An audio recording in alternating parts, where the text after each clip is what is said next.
ഏതൊരു successful IVF പ്രോഗ്രാമിൻ്റെയും back bone എന്ന് പറയുന്നത് റോബസ്റ്റ് ആയിട്ടുള്ള ഒരു ക്വാളിറ്റി കൺട്രോൾ സിസ്റ്റമാണ്. എന്താണ് IVFലെ ക്വാളിറ്റി കൺട്രോൾ എന്ന് പറയുന്നത്?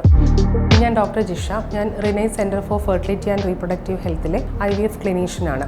ഏറ്റവും സിമ്പിളായിട്ട് പറഞ്ഞിട്ടുണ്ടെങ്കിൽ നമ്മൾ എംബ്രിയോ കൾച്ചർ ചെയ്യുന്ന മീഡിയ, ഗ്യാമേറ്റ്സ് ഹാൻഡിൽ ചെയ്യുന്ന മീഡിയ, ഇവയെല്ലാം സൂക്ഷിക്കുന്ന ഫ്രിഡ്ജിൻ്റെ ടെമ്പറേച്ചർ, എഗ്ഗ് വളരാനായിട്ട് യൂസ് ചെയ്യുന്ന ഇഞ്ചെക്ഷൻസ്, അവ സൂക്ഷിക്കുന്ന ഫ്രിഡ്ജിൻ്റെ ടെമ്പറേച്ചർ, എംബ്രിയോളജി ലാബിനകത്തുള്ള വളരെ സെൻസിറ്റീവ് ആയിട്ടുള്ള എക്യുപ്മെൻറ്റ്സിൻ്റെ pH, ടെമ്പറേച്ചർ, ഹ്യൂമിഡിറ്റി, എംബ്രിയോളജി ലാബിനകത്തുള്ള air quality, VOC, humidity, temperature, cryopreservation systems, ഇവയെല്ലാം മാനുഫാക്ചർ സ്പെസിഫൈഡ് ആയിട്ടുള്ള റേഞ്ചിൽ തന്നെയാണോ എന്ന് റെഗുലർ ഇൻ്റർവെൽസിൽ മോണിറ്റർ ചെയ്യുകയും അവ ഡോക്യുമെൻ്റ് ചെയ്യുകയും ചെയ്യുക എന്നുള്ളതാണ്. ഇവയിൽ എന്തെങ്കിലും ചേഞ്ചസ് വന്നിട്ടുണ്ടെങ്കിൽ അത് ഉടനടി കറക്റ്റ് ചെയ്യേണ്ടതുമാണ്. ഇതിനു വേണ്ടി നമുക്ക് daily, every 2 or 3 days, weekly, എല്ലാ ബാച്ചിന് മുമ്പായിട്ടും മന്ത്ലി, അങ്ങനെ പ്രീ അസൈനഡ് ആയിട്ടുള്ള ഇൻ്റർവെൽസിലുള്ള ചെക്ക് ലിസ്റ്റുകൾ അവൈലബിൾ ആണ്.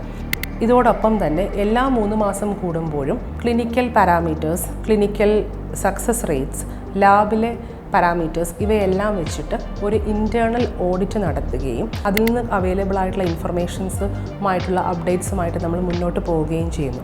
നമ്മളിൽ വിശ്വാസം അർപ്പിച്ച് വരുന്ന പേഷ്യൻസിന് ഏറ്റവും ബെസ്റ്റ് പോസിബിൾ ആയിട്ടുള്ള സക്സസ് റേറ്റ്സ് കൊടുക്കാനായിട്ട് ഇതുവഴി നമുക്ക് സാധിക്കുന്നു.